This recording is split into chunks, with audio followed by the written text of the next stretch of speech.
you for your nice email. Thank you for your nice email.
Share with Bonnie.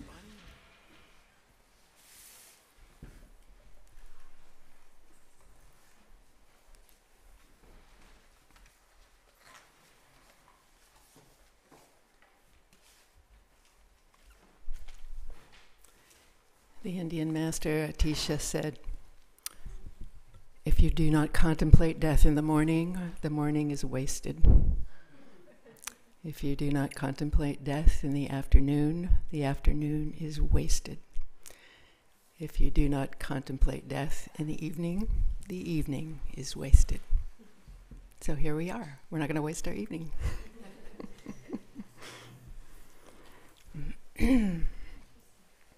How's the sound? Is it okay? Okay, good. A little more? How's that? A little more? Okay. Okay, so I'd just like to remind us of the 4 reminders. Confronted with the certainty of death, the preciousness and fragility of this life becomes so clear. And death is our ultimate reminder of impermanence. Nothing to cling to. Karma, the accumulation of the debris of our thoughts and deeds, all our actions that greet us at the end of our life. Excuse me. And that's what propels us into the next life. And the certainty of death reminds us of the futility of our pursuits in samsara. There's no hope of lasting happiness in this samsaric existence. I don't know what happened to my voice. Try and get it back. So now oh good, Bonnie's handing out some handouts for today. And so the first one is just the 4 reminders, prayer. One of the many lovely prayers we did frequently during one-year retreat. So I thought we'd just recite this all together.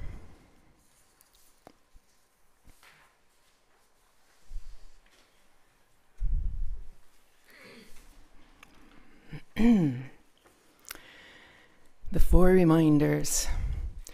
To have the 8 freedoms and the 10 favorable conditions in this human form is so much better than being a god.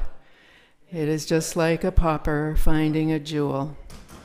For so many reasons, cause, number, example, and others, it is difficult to find it, but for this moment.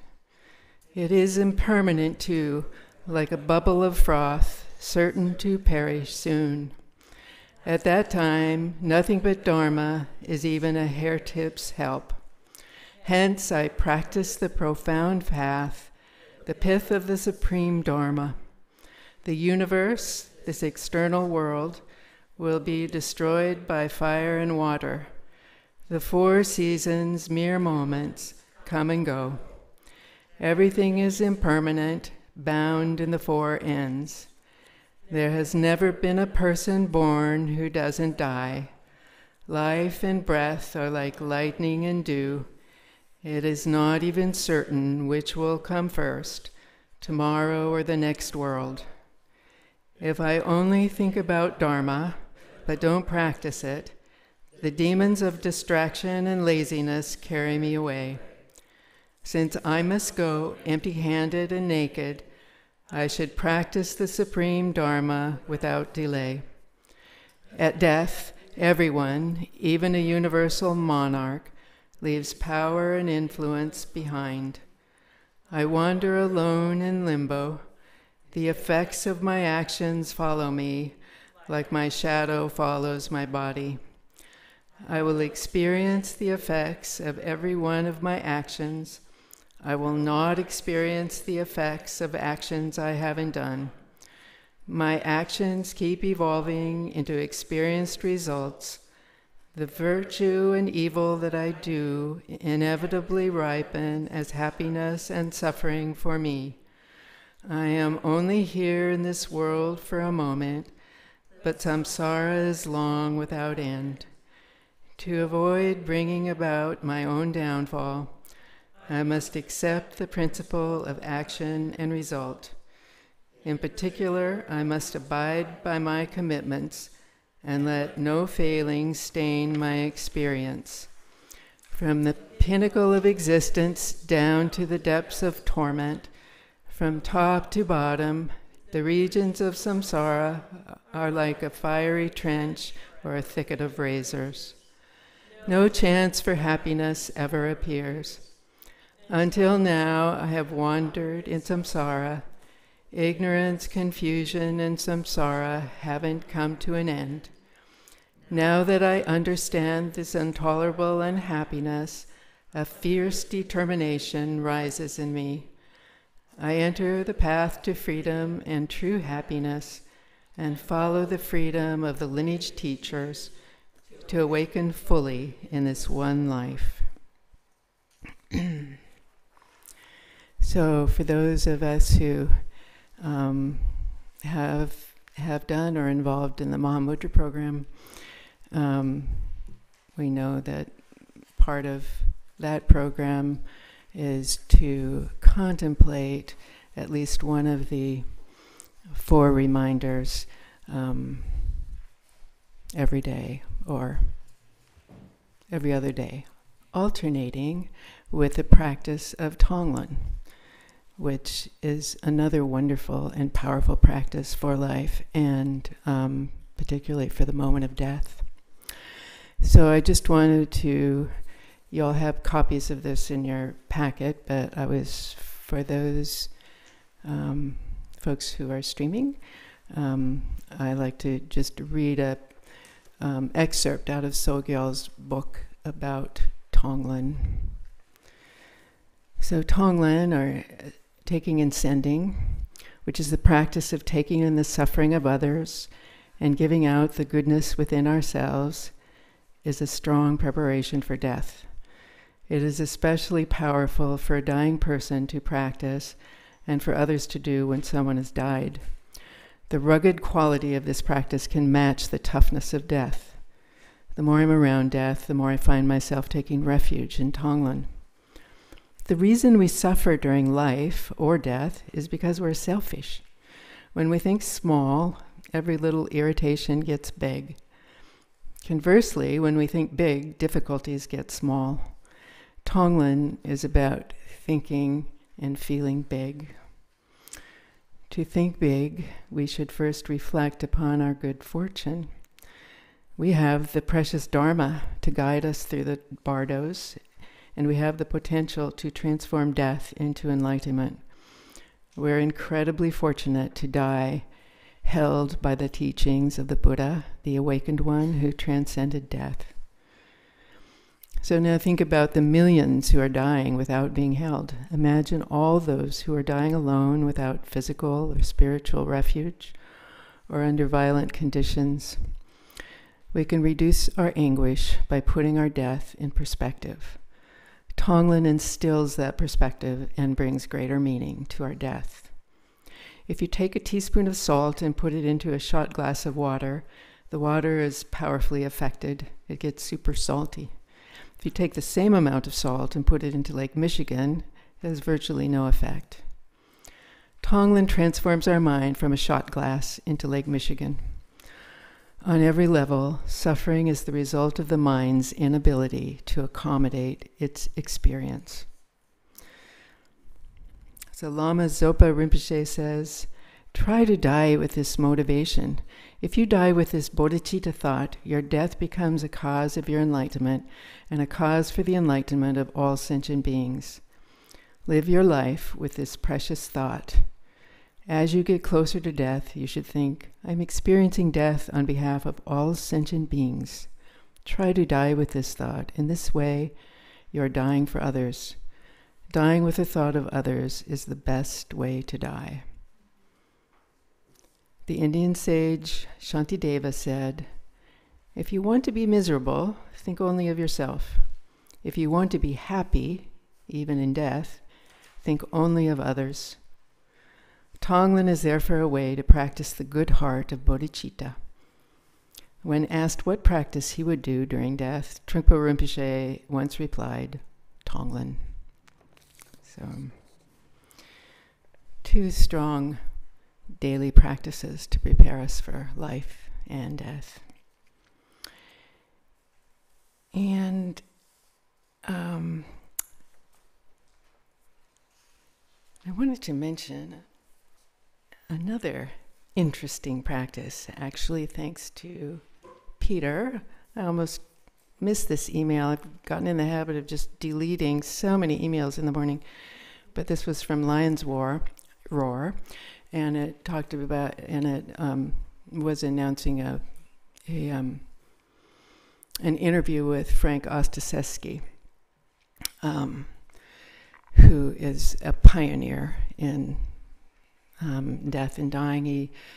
He started the Zen hospice program in the 80s in San Francisco, and also I believe he was a founder of the Metta Institute, which is an organization that has wonderful programs, brings great spiritual teachers and artists and psychologists together and training people in caring for the dying, compassionate caring for the dying. So anyway, he was talking about his book, The 5 Invitations, and this is absolutely the most wonderful book. And so the 5 invitations, discovering what death can teach us about living fully. And so I just wanted to share them with you. Actually, I listed them on the back of one of the handouts you got today. But I just wanted to share them as just before we start, because I actually tried these out a little bit for a couple of days, and wow, very interesting. So the 5 invitations are: 1, don't wait. Seems simple. I tried that on. It's like, whoa, all of the things I saw myself. And so these actual invitations were developed to help caregivers and caretakers as they were caring for the dying. But it turns out that these are wonderful instructions for living. So anyway, don't wait is number 1, and I discovered in myself all the things that, well, yeah, I need to get to that. There were a lot more than I ever imagined, and it was interesting. It really spurred me to dig in and just do it. Do all the things that are important. The second one was welcome everything. Push away nothing. Whoa. Yeah, I tried that one on too. And that's not so easy. And also, I mean, it sounds good. It sounds like a good thing to do. Yeah, let's bring it all into tea, whatever crosses our threshold. And it's not about just the things that we like. It's really about everything. All the dirt, all the misery, all the hate, all the experiences we want to avoid, that we distract ourselves from. So it was a very interesting experience, trying that on myself. And number 3, bring your whole self to the experience. That's an interesting one. I think about that. How divided we can be and how easily we can be half distracted as we're engaging our life. Interesting. And number 4, I like this one, good advice. Find a place of rest in the middle of things. So no matter what's going on, and especially imagine during dying that lots of things might be going on in the room, but to be able to find that place of peace, no matter what's going on, what a treasure. And then the last one is cultivate don't know mind. How comfortable we all are with that, right? Not knowing. Anyway, it's a great book, and he has so many wonderful, touching stories, and his own life, and shares his own life in this. It's really a great book. I recommend it.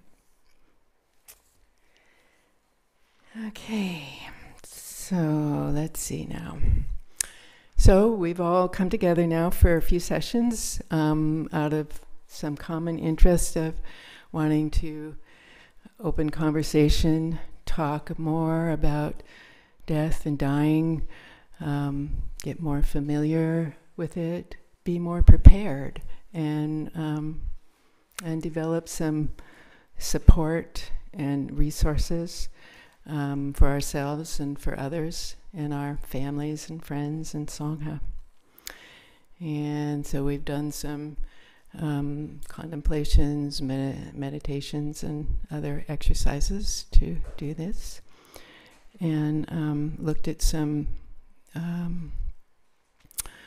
tools to help get ourselves better ready. So today we're going to continue the process of getting prepared, and then do some meditations on the actual practice of the actual sequence of dying. And we'll also go through a shamatha practice of the 5 elements, which follows the dissolution of elements as we do in dying. And then after that, then we'll save some time to gather in small groups, and I've handed out, or Bonnie handed out, a group of questions to consider together, to come up with ideas for carrying on, and for future gatherings, and for providing, ongoing life and support to this area of dying and death, and living with dying and death, and living fully, embracing death and dying. So now I've taken up too much time, and I'd like to open it up for anyone to share anything that's come up, or over the last couple of weeks, or anything they'd like to share with a group or ask about. Now's the time. And Adele is carrying the mic.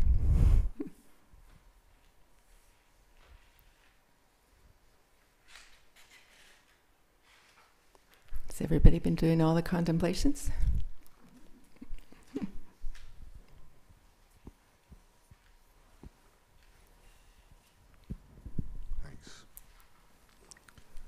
So, this is my first physical time at one of these sessions. Up to 11 people have been watching us on streaming, and so now finally Melinda and I get to be here. Just a brief sentence or two has come up in my head in the last few days as we do some of these things. And that is, about 1980, my mother died. She died from Alzheimer's. And then over about the 2000 and some odd, my sister died from Alzheimer's. They had two things in common besides dying. And that is they had monetary support, not very much. We're not a wealthy family by any means, but monetary support ended and they died. They didn't have any way of knowing that the monetary support was running out. They had no physical connection. And so I bring this up with the idea that, to me, what this passes on to me, besides a lot of other things, is essentially that there's an awful lot of communication going on out there, and we have no idea what quite a bit of it is. So I just get goosebumps sometimes, and some other times try and understand what's happening and not be even close to what's happening. But still, that's part of it. So just wanted to share that. Thank you, Dave. Yeah.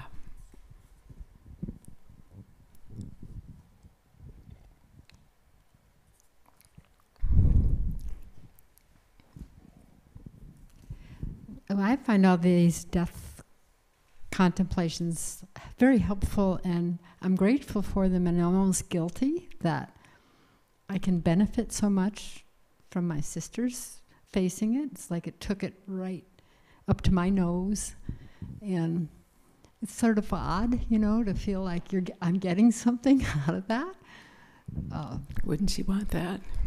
Oh, of course. I mean, but it's still, it's not what I want. So, I guess, and certainly in my family or growing up, we don't talk about death, right? It's just like, you just don't. You're busy living. That's what you're supposed to do. And so it's odd to find that it's actually very helpful. Juice, yeah. And that you almost don't want to do without it, but that seems like, okay, can I find somebody else who'll die now? Is it, Thank you. Thank you. Yes. Do I have to? We all do.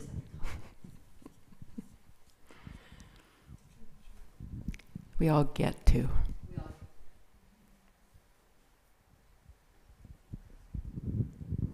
Someone that I've worked with for at least 5 years, giving massage and reading, died this past week. And yes, I wonder if I'm weird when that doesn't really have any impact on me. I knew it was going to happen sometime, and it happened this week. And I'm a little sorry that I won't see her again, or that I didn't have any opportunity to say goodbye, but I did kind of the same thing when my parents died, and I just kind of wonder if I'm weird.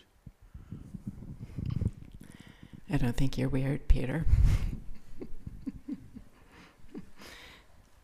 You recognize that death is a part of living. If you live, you die. So, thank you. That does touch on something that I have felt over the years in terms of feeling more at peace, thinking about and talking about death, and finding that I sometimes do things where I look and people look, I can tell they look a little bit horrified. I'm like, oh, I've become comfortable with something in a way that other people aren't. and it can feel like, oops, I put my foot in it. So that it's an interesting piece to do that. I had an experience at a going away dinner, and somebody was talking about the work that they did, which was helping people who were dying, and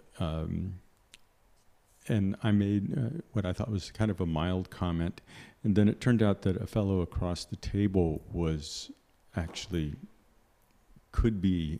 See, he didn't really know exactly how the cancer was going to turn out, but he was pretty close to a diagnosis that this could be terminal and fairly quickly. And it was very interesting watching my speech in that situation and trying to find the speech that felt authentic and helpful and not shocking or disturbing somebody else's paradigm for understanding death and relating to it. The person sitting right next to me who was working with dying people, that person had more of a view that, well, victory is always possible, and victory equals survival. So it's challenging. It is challenging. We're trained in this culture to think of death as bad, the enemy. We all have to feel sad and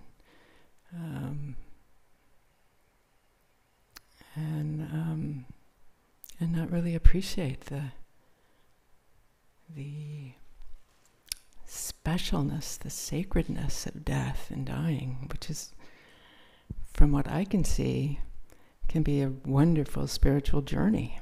So, but that's not where we're trained, so it's not socially correct to feel happy that someone is going on into their next life. Yeah.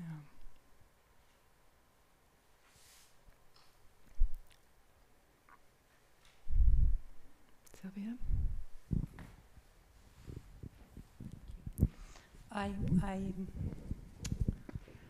I think that when somebody passes away, the sadness is not because they pass away, it's for the times we will not be able to share with them.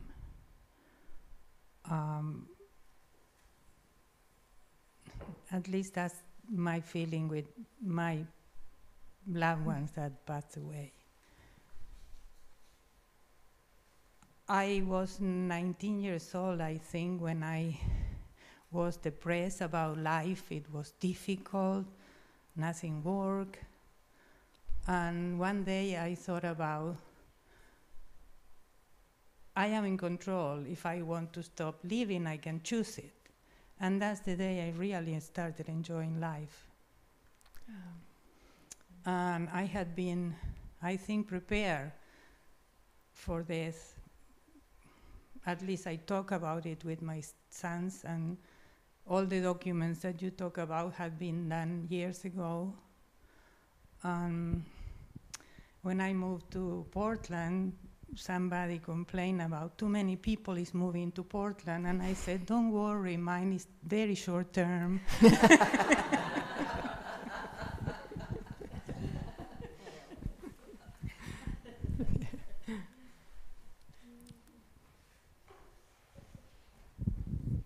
This week, my little old cat who'd grown up in a Dharma center died, and I was determined that she would die at home, have a natural death, and she did. And she spent her last days either in bed with me or in her favorite chairs. And I remember when she was pretty far gone, looking at her and thinking, oh my gosh, I hope I don't look that bad when I'm dying. And it hit me that, maybe I'm not as familiar with all this as I like to think I am.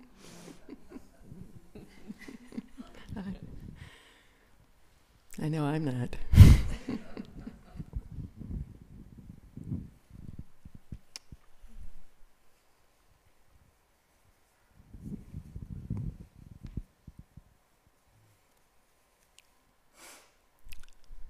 So, are there any questions about the materials in the packet? Or not that I can answer them, but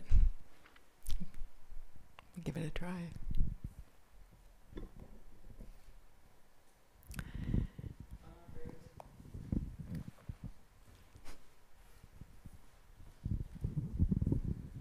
Alvita and I were talking about Bardo today, and she broadened my awareness of it. She has read something that indicated that Bardo may be thought of as just a stage of life or a stage following life, and that awakened me to the fact that I don't understand it very well, and you are welcome to comment further about it if you would. We are all in a Bardo at one point or another, where this is the Bardo of life, we'll pass through the Bardo of dying, and then I won't get into the Bardos, but the Bardo is essentially a place in between. So, life is in between birth and death. Okay. Yeah. More to come. One way to look at that is a period of where some conditions appear to be stable, relatively speaking. So life appears to be stable for some time, and so we have this interval. Sleep appears to be a certain thing, so we have an interval of the Bardo of sleep. So. Thank you.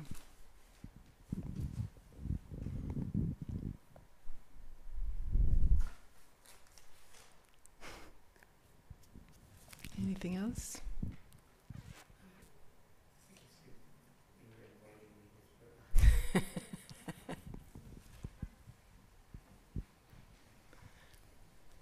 Just don't ask a tough question.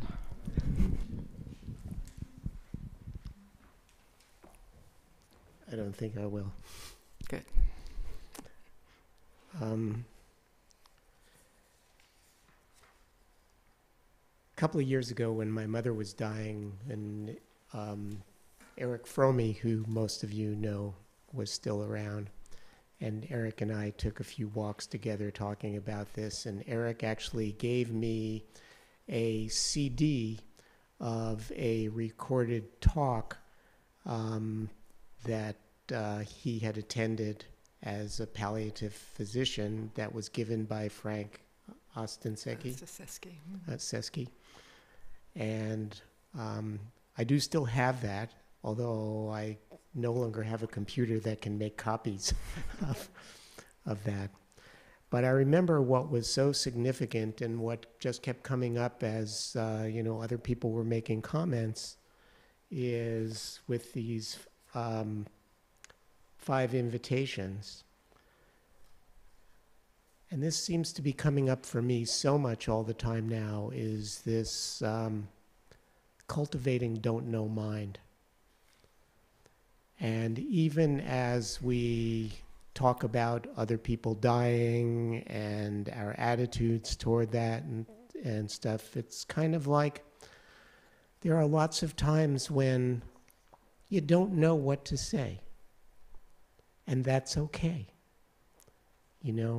Just being there, being present is enough, and it will arise if one just if one is able to let go of their preconceptions.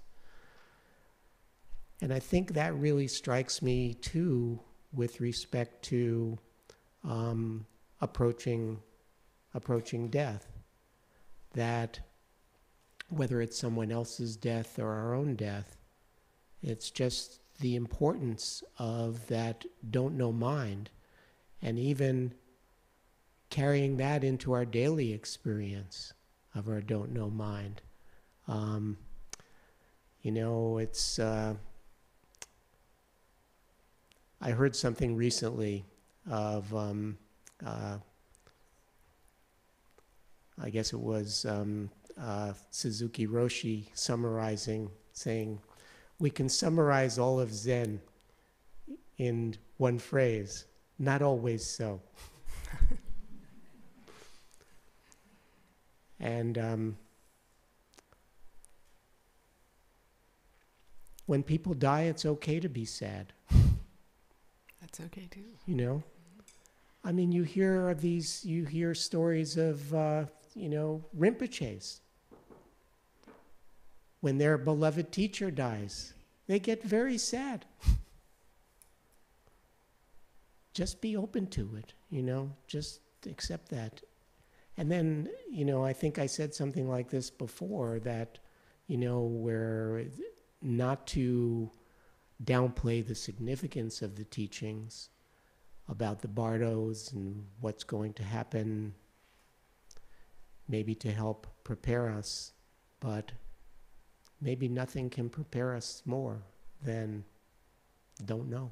Don't know. Thank you.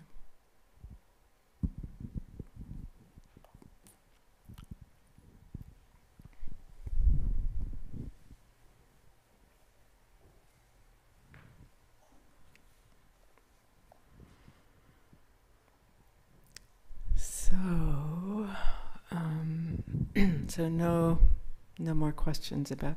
So for those of you who are streaming, and for those of you who have lost your stuff, papers, pretty much everything, there'll be copies of everything in this binder, which we'll find a place for in the bookstore, maybe, someplace handy for reference.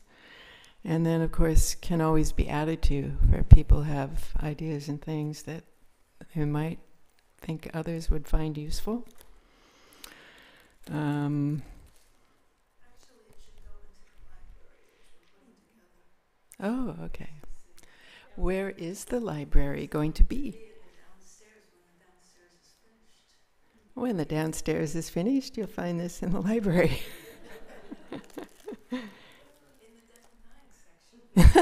There you go.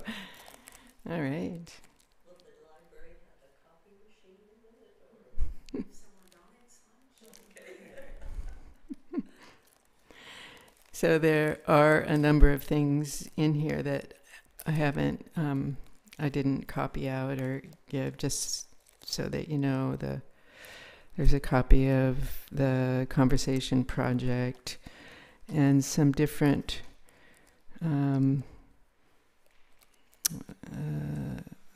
form for filling out obituary information, and some different declaration regarding disposition of the physical body after death, other advanced directives. So it'll be there for yours or anybody's use who's interested.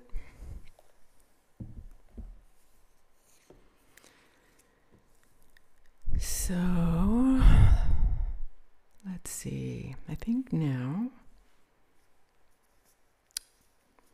we'll start stepping into our letting go stuff, which is kind of what dying is all about.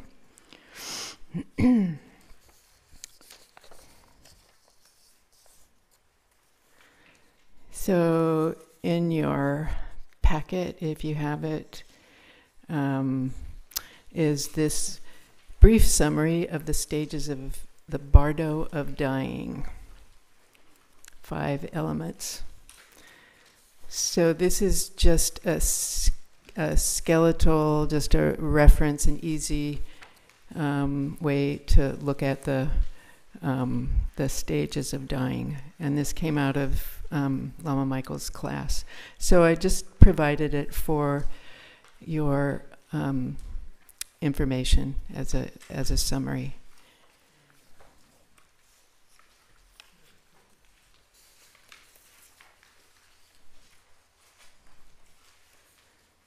So I guess I could whip through it for those who are streaming. So, brief summary of the stages of the Bardo of dying, 5 elements. the experience of each element gets sharper and stronger before it dissolves. First is the earth element, which gives the me structure, beliefs, solid, fixed views, experience of self, ideas and concepts. The person may speak during this stage, difficulty moving and breathing. The sense of solidity dissolves into 2, the water element, feelings, movement, tacit understanding, sense of flowing. Oops, the earth is gone, not so sure anymore, not so solid. Sense of movement, drowning. Other people may be irritating at this stage. These feelings grow and dissolve into the fire element, passions, attachment, aversions. Wind element, air, breath, bodies mostly gone, ideas, ideals, very subtle.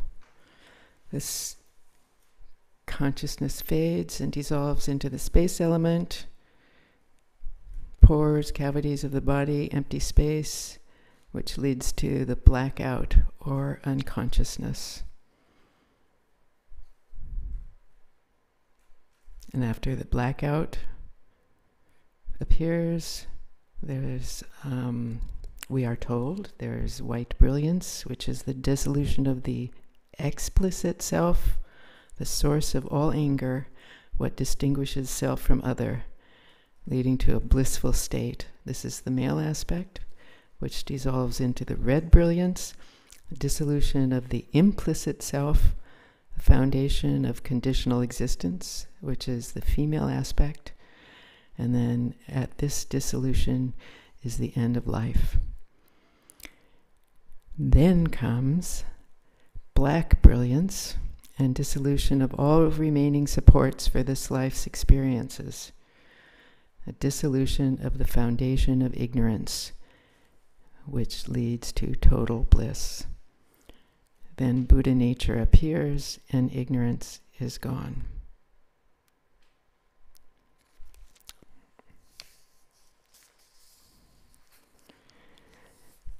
So now I'd like us. So how many of you are involved with the Mahamudra program? Okay, so quite a few. So you all have had the 5-element shamatha practice. Everyone knows that. Yeah. So I would like us to go through that practice today, to do a little shamatha. And before we do that, I'd like us to do a refuge prayer, the refuge prayer. So we've handed out the one that actually comes with the Mahamudra prayers program. And it actually was handed out today, just now. So it's not in the packet.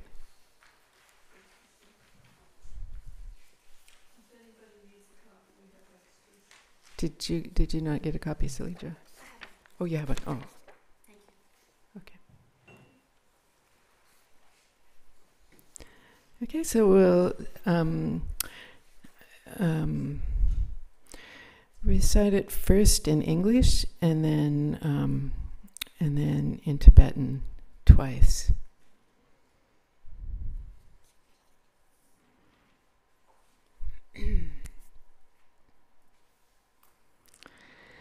In the Buddha, Dharma, and the Supreme Assembly, I take refuge until enlightenment. Through the merit of generosity and the other perfections, may I accomplish Buddhahood for the benefit of beings. Sanje chudong soki choknam la Changchu bardu dokni hyabsuchi Dagi jinso jipe sunam ki Drola penchir san Sanje Druparshok Sanje Chedang Soki Choknamla Jangchu Bardo Dagi Jabsuchi Dagi Jin Sok Jipe Sanamgi Drola Penchir Sanje Trubarshok.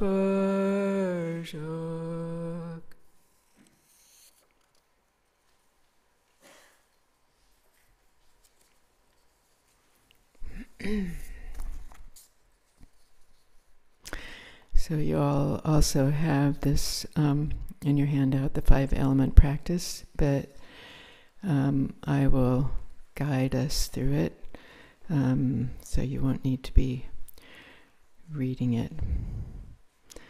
So just brief review of the symbols. The golden cube is the symbol of the earth element, which you'll visualize in front of you, representing solids, flesh and bone, dualistic thoughts that will dissolve into a white sphere, water, which represents the liquid, blood and fluids, unobstructedness. And then the third element of fire is represented by a red triangle, which is actually two-dimensional solid, but rainbow-like. All of them are.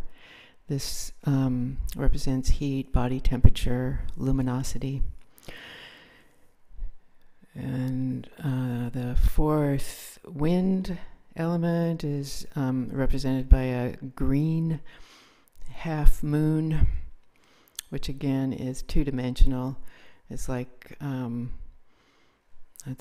a chopped off piece of cylinder, and then that chopped in half, and that represents gases, breath, and movement. And then the blue sphere dissolves into the blue sphere, which represents space. So regarding the elements, consider the inner element to be the mind, the intermediate element to be the body, and the outer element to be the external world. Each contains the 5 elements, and the 5 depend on each other, just as the 3, inner, outer, and intermediate, depend on each other.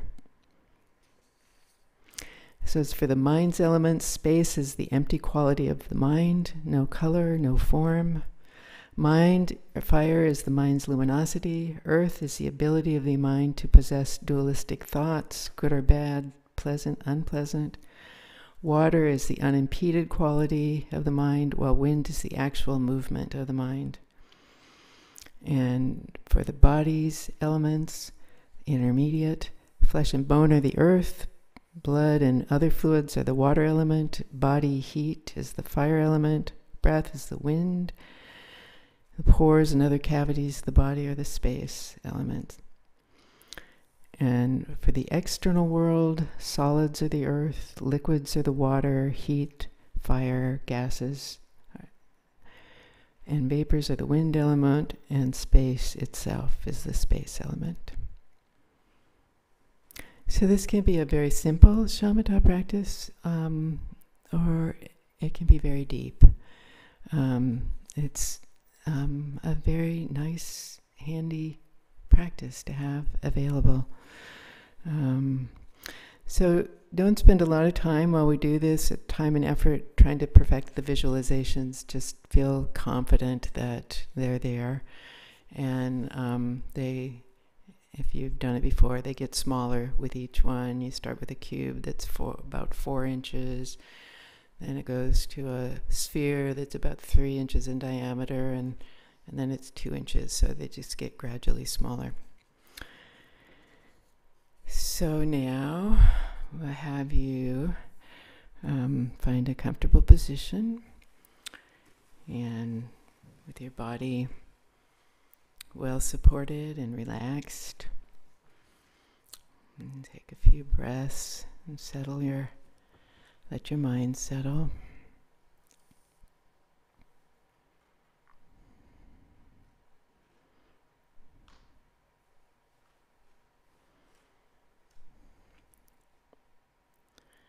And so imagine a golden cube of light in front of you, in the space in front of you.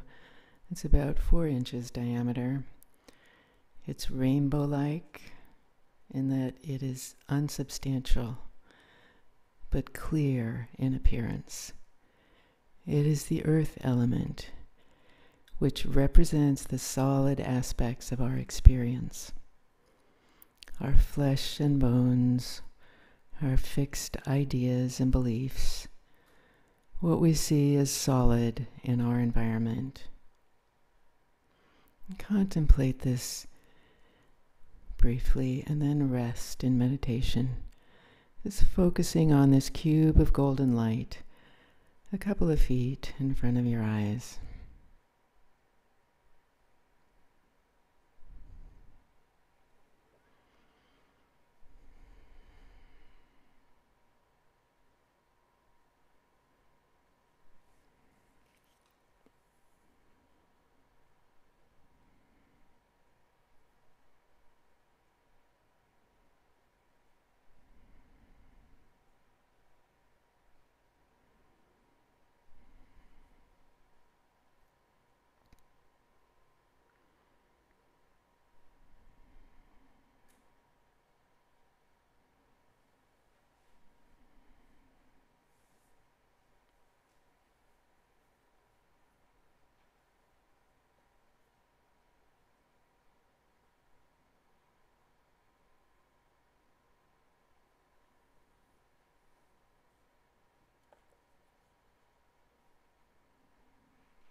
And now,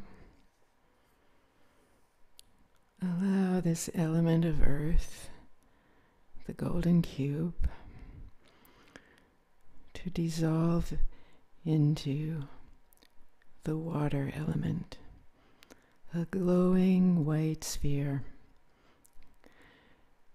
about the size of a small baseball, rainbow-like, insubstantial, but clearly appearing.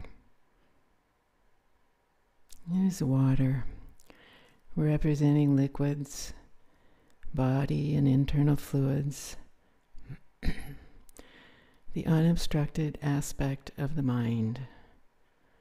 Let your mind rest on this white sphere, water, for a few minutes, again in a couple of feet in front of your eyes.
And now, allow this sphere, the water element,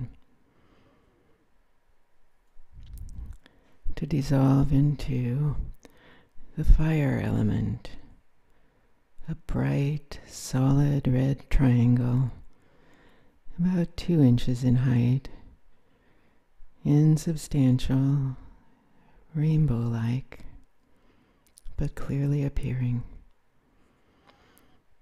It represents heat, passions, body temperature, luminosity of the mind. Rest your mind on this object for a few minutes.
So now allow the red solid triangle of fire, the fire element, to dissolve into the wind element, a solid half moon, like half of a pie, insubstantial but clearly appearing, about 1 inch diameter, rainbow-like but clear, representing breath, gases, movement.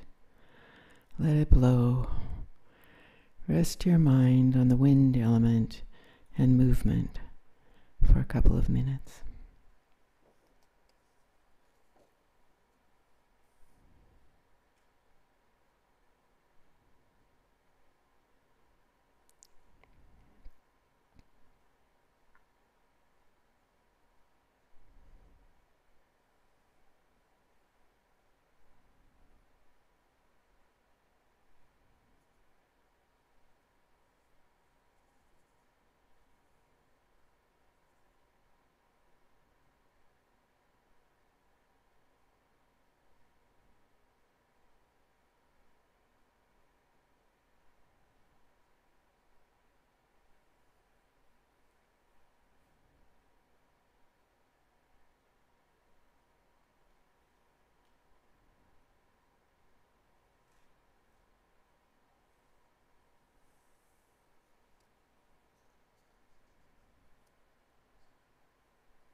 And now allow the wind element, the green solid half moon, to dissolve into the space element, a small blue sphere, the color of a robin's egg, about 1/2 inch diameter, insubstantial, rainbow-like, space, cavities, emptiness. Rest on this space element for a couple of minutes.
And now, allow the space element to dissolve into consciousness, a tiny clear bubble, crystal clear. Allow this bubble to gradually expand to encompass first your body, then the room, then beyond, gradually until it includes the globe and to the edges of space, and rest in consciousness.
So I think it's time for a little stretch break and whatever else. 5 minutes.